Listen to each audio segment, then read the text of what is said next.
Hello, everyone. So, for this week, of the three questions that I came up with that were based off of um, what is worth teaching, the question that I chose to focus on for this week was how can I get the most out of my study each day? So, I feel like this is something that we're going to be working on lifelong as college students, as members of the church, reading the scriptures, reading conference talks, understanding doctrine. So I really thought this was applicable.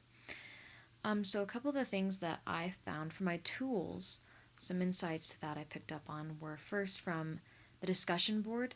The person that I actually ended up having my partner discussion with, she posted on there that something that helped her on her mission was to keep a study journal. So that way that every time she studies the scriptures, or you could even use this for class or to have that study journal, then you can put down the profound insights or questions that you have that you might want to study further for next time. So I thought that was really great.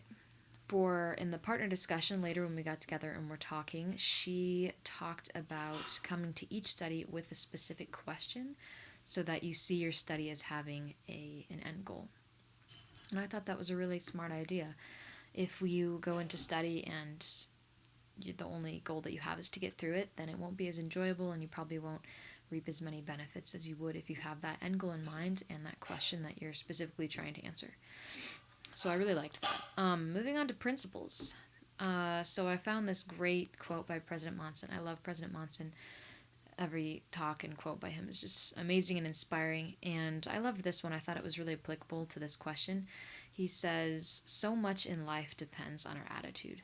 And I think that's very applicable to our study. If we come to our study with a positive attitude, maybe we're studying for a class that we don't really love, but having that positive attitude and a determination to learn and to become better, I think that would definitely affect our study in a very positive way.